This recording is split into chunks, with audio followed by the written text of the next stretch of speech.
what happens when you have the injury you had last night is you have this all of a sudden instant reaction. This is the great thing with social media. Last night was a good thing with social media. Like, what do you mean? Well, first, if you weren't watching the game, you were alerted to the injury in the game. And secondly, though there was some rampant Twitter speculation, some of these guys, Dr. David Chow, we have on in this program, like, when you see the good video and the clean video and they point out, well, here's what it is, and unfortunately, this is what it feels like, you're like, man, that was unbelievable how quickly and thoroughly they can explain it and tell you there's some good stuff that comes to it. The comical part is the rampant Twitter speculation. Of course, I was waiting for it, and you had two people who took the bait and did the Colin Kaepernick thing when he goes down, which is comical, right? Hasn't played in 7 years, hasn't been good since 2013. Like, it's not happening. It's over. It's been over for a long time. Phillip Rivers was mentioned. There's been some others mentioned. Brett Favre, people that are out there, right? I'm surprised there hasn't been a Jay Cutler. But there's lots of reputable people who, whether they're kidding or serious, they're like, hey, Tom Brady could still play. He looks good. He looks the part. But here's the thing.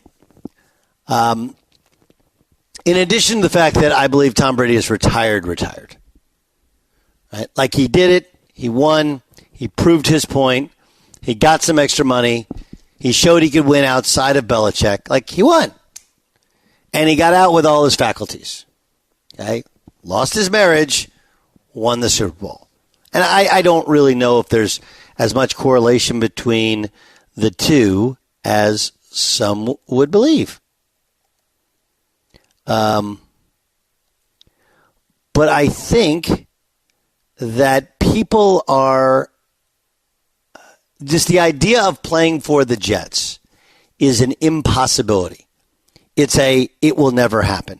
Because in addition to he already retired, in addition to he started to fade a little bit last year, and they don't have a good offensive line, like all of the different kind of football things, the mentality thing, like, I don't think it was great at the end with Belichick. But if you listen to him speak this weekend, if you understand the pride that he carries, it's not just they're in the same division as the Patriots, and he would have 2 games against the Patriots, 2 games against Belichick, because he's already played against Belichick.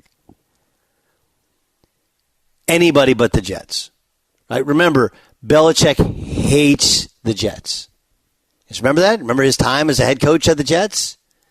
Despises the Jets.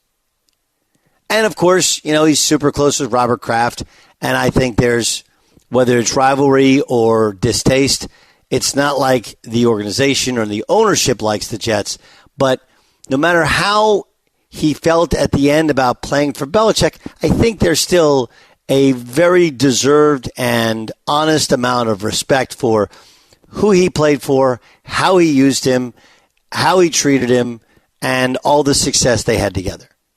That goes completely out the window if you play for the Jets. I mean, look, Favre wanted to play for the Vikings, which is sort of close to, I mean, would Favre have played for the Bears? Would Aaron Rodgers have played for the Bears? I don't think so. And even then, there's not the personal rivalry or personal vendetta against either of those organizations.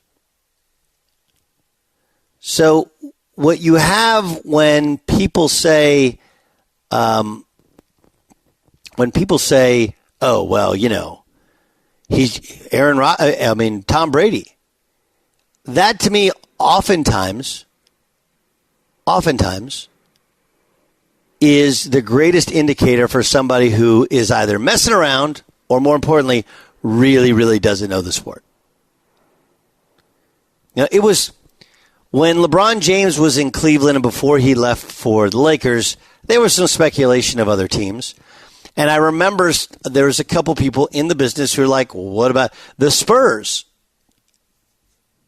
And if you know anything about Greg Popovich respects LeBron James, but the number one thing that the Spurs organization says you have to do if you want to be a Spur is get over yourself.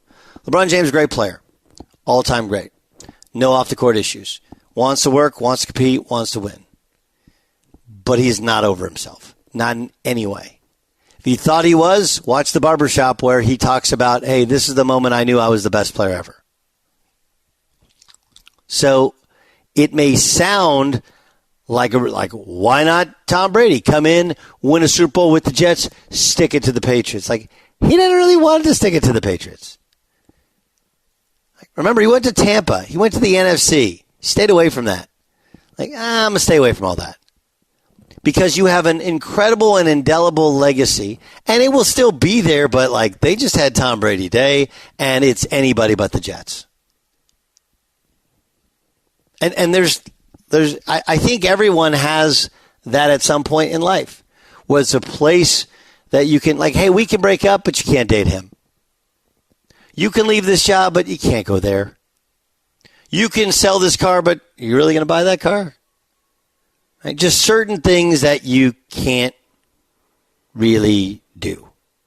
You can do it, but nobody with the type of class and dignity and success and legacy that Tom Brady does would ever actually do it. Does that make sense? It may sound, above the fray. It may sound arrogant. And at the end of the day, it's about sports. You don't have to be super classy. But remember, for Tom Brady, how he appears, how he looks, it's about legacy. What would the point actually be? In the process of trying to win another Super Bowl, which would be very, very difficult, which you're not in shape for, which you have mentally prepared for, you're really going to coach the nemesis and play for the nemesis of your coach and organization? No, that didn't happen. There's also Josh Allen, who really, really struggled last night. And I thought this was good from Josh Allen.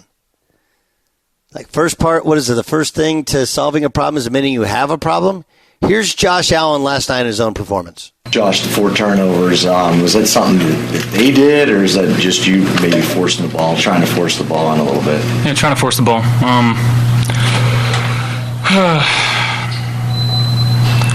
Yeah, same place, different day. I hurt our team tonight. I cost our team tonight. And it feels eerily similar to last year, and I hate that it's the same. I do. This is Sean McDermott, his head coach, on his quarterback struggles. We got to be smarter, and he knows better, and can't do that. And the coaches are doing the same. And listen, he's hard on himself. You guys know him. He's hard on himself. He wants to win, and sometimes that's what at times gets the best of him, right? And so just taking what the defense gives you, and that's a good defense again. And they make you, when they play the way that they do, they make you do things that you don't want to do, but it can't be to that extent like it was tonight. So we got to learn from this and bounce back on a short week here. It's Doug Gottlieb Show here on Fox Sports Radio. I understand that he's devolved, that from the first season where he was inaccurate to playing under Brian Daboll, he was incredible, and he's become a bit of a turnover machine. And you don't want to take away the desire or the ability to make some big plays. You got to kind of temper it, don't you?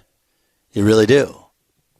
But I think it's fixable. But the first part to fixing a problem is admitting you have a problem, and he's got a problem turning that football over. I don't think anybody would doubt that.